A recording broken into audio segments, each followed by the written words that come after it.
자, 10월 14일 화요일 세 번째 시간입니다. 계속해서 짧게 끊고 있는데요. 이렇게 해서 여러분들 주제별로 하다 보니까 이거 하고 잠깐 끊고 마지막 네 번째 시간 딱 갖고 마무리하도록 하겠습니다.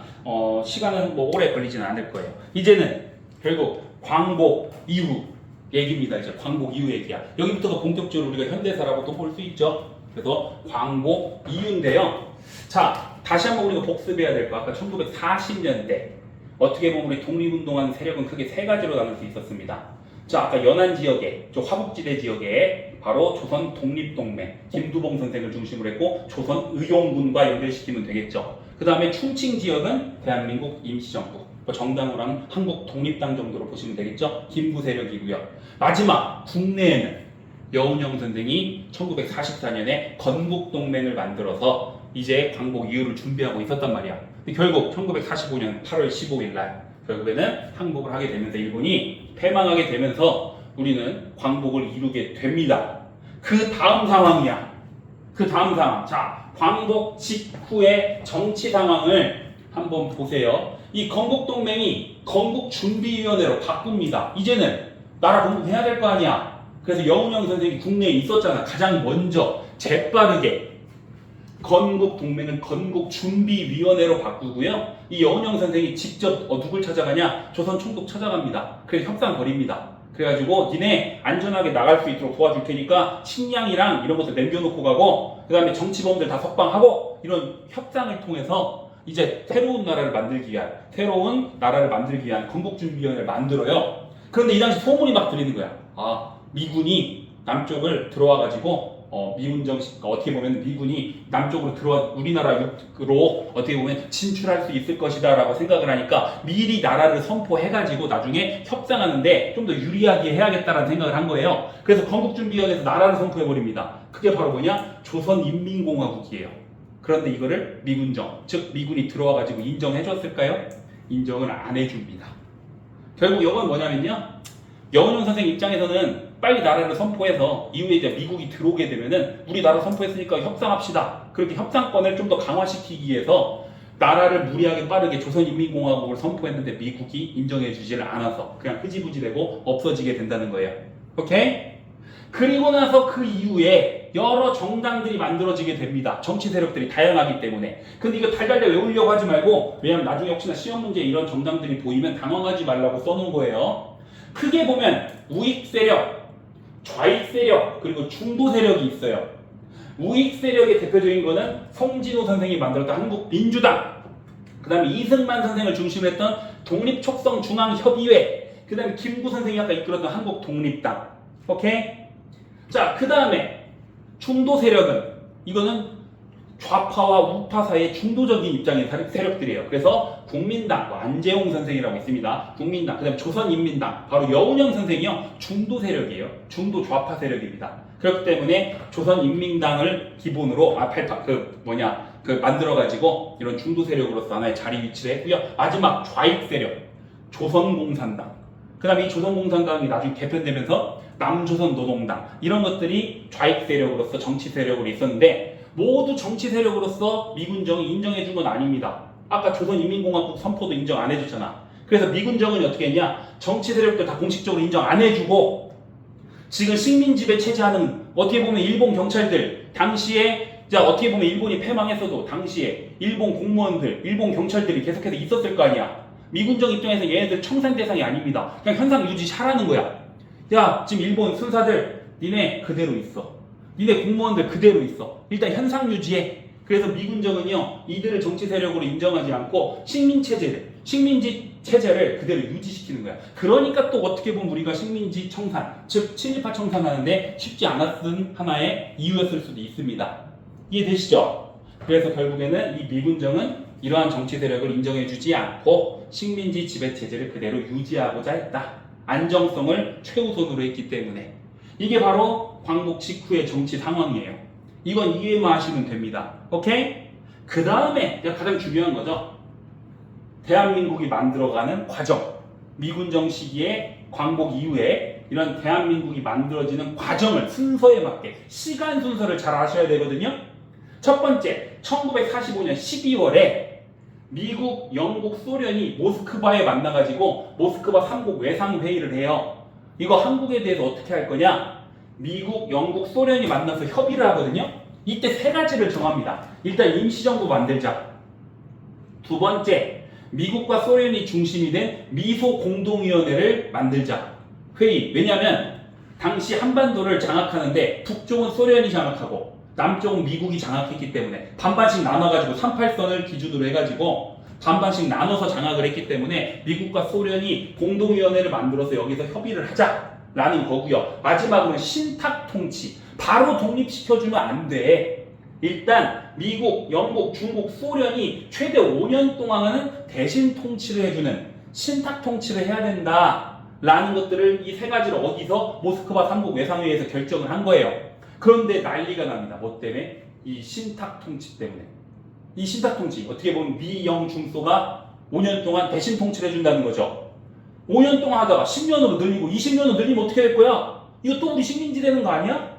그래서 당시에 이 신탁통치 때문에 좌우 세력이 나눠지거든요. 좌파는요, 소련이 얘기를 합니다. 야, 일단 찬성해. 그래서 좌파 세력은요, 신탁통치 찬성하겠습니다. 처음엔 반대했어. 처음엔 반대하다가 소련이 딱 이제 니네 찬성해 라고 어떻게 보면 정보를 준 거예요. 그렇기 때문에 좌파는 찬성을 하거든요. 그런데 우파 세력은 신탁통치 절대 안 된다. 제2의 식민지 되는 거 절대 안 된다. 이렇게 주장을 하는 겁니다. 그래서 찬탁, 좌파는 찬탁, 신탁통치를 찬성한다는 거고요. 우파는 반탁, 신탁통치를 반대한다는 의미에서 의견이 갈립니다. 자, 이러한 상태에서 제1차 미소공동위원회, 이 모스크바 3국 외상회의에서 미소공동위원회 개최하기로 했잖아요. 제1차 미소공동위원회 개최하는데요. 여기서 미국과 소련의 입장이 너무나도 달라가지고 그냥 휴회돼 버려요. 어떤 내용이냐면 임시정부 구성하는 내용이었거든요. 임시정부를 구성하는데 소련은요, 찬탁, 이 모스크바 3국 외상회의를 찬성하는 사람만 임시정부에 포함시켜야 되는 거 아니야? 근데 미국은 안 돼. 반탁, 찬탁 세력 모두 임시정부에 어떻게 보면 포함시켜야 돼. 자, 이거 보면은 각각 자신들의 유리한 거를 주장한 겁니다. 자, 봐봐요. 소련은 찬탁한 세력만 임시정부에 포함시켜야 된다고 했죠. 여기서 보면 찬탁 세력은 좌파야, 우파야? 좌파죠. 좌파 정부가 만들어지길 바라니까 그런 거. 미국은 막아야겠죠. 반탁도 무조건 깨야겠죠. 우파도 깨야 될 거 아니야. 그래서 이들 주장이 서로 엇갈리면서 휴회가 됩니다. 이 휴회가 되니까 갑자기 이제 이승만이 이 정읍, 우리 가까운 지역이잖아. 이 정읍으로 가서 정읍 발언을 하게 되는데 그 유명한 그 정읍 발언의 핵심 내용이 뭐냐? 단독정부 수립하자. 남한만이라도 단독정부 수립하자. 라는 내용의 연설을 하게 된 겁니다. 그게 바로 정읍 발언이에요. 그렇게 정읍 발언을 하게 되니까 큰일 난 거야. 이제 북쪽이랑 남쪽이랑 갈라지게 생긴 거야. 북쪽은 또 김일성이 막 또 사회주의 국가 만들려고 지가 또 막 하고 작업을 걸고 있었단 말이야. 그렇기 때문에 안 되겠어. 아까 중도 세력 여운형 선생 있죠?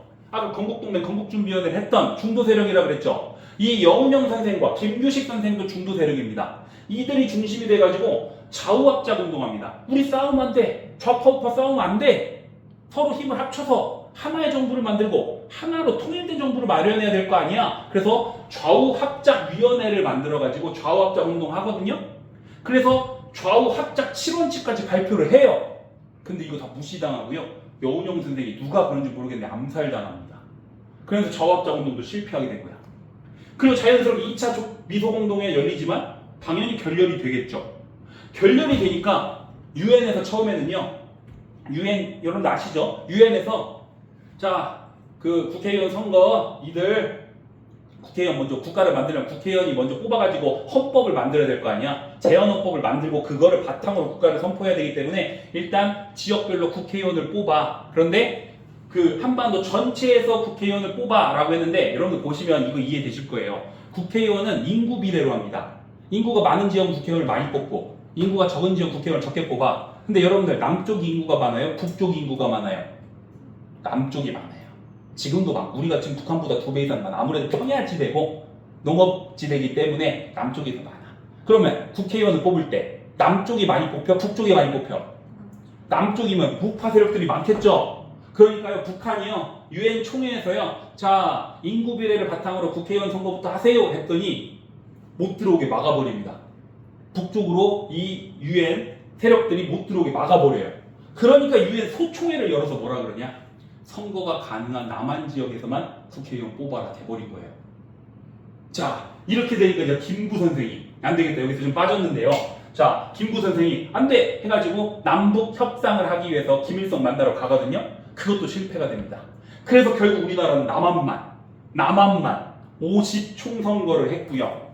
50 총선거를 통해서 우리 제헌절이 7월 17일이에요. 우리나라 제헌헌법 만든 날입니다. 대한민국 헌법이 처음 만들어진 날이에요. 그래서 제헌헌법을 발표하게 되는데 그 내용의 핵심이 뭐냐면 대통령을 직선제가 아니고 간선제입니다. 국회의원들이 뽑는 거예요. 우리가 직선제는 직접 뽑는 거. 지금 현재는 직선제잖아. 근데 이 당시에는 간선제였고요. 임기가 지금은 5년이죠. 근데 이 당시에 임기 4년으로 합니다. 그래서 대통령 간선제 임기 4년을 기본으로 하는 제헌헌법이 발표가 되고 이걸 바탕으로 대한민국 정부가 수립이 되고 초대 대통령 이승만이 당선이 된 겁니다. 오케이? 자, 그런데 여기 좀 녹색으로 쏘는 것도 우리가 보셔야지. 50 총선거가 이루어진다고 하니까 특히나 그 제주도에 있던 사회주의 세력을 중심으로 해가지고 반대운동을 해요. 그래서 이 이승만 정부가 당시에 제주 4.3 사건을 진압을 하는데 사회주의 세력만 체포하면 될 것을 그렇게 안 하고 민간인들까지 학살을 해버립니다. 죄 없는 민간인들까지 학살한 사건이 바로 제주 4.3 사건이고요.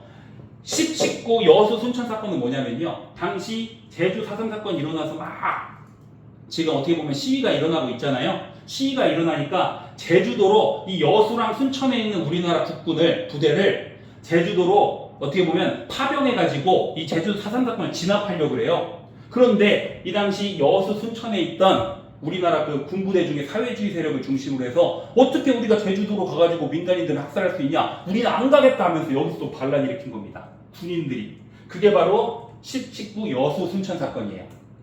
이해되시나요? 그래서 이런 50 총선거가 결정된 과정에서 4.3 사건, 4.3 항쟁도 있었고 그 다음에 10.19 여수 순천 사건, 이거 여순 사건이라고도 합니다.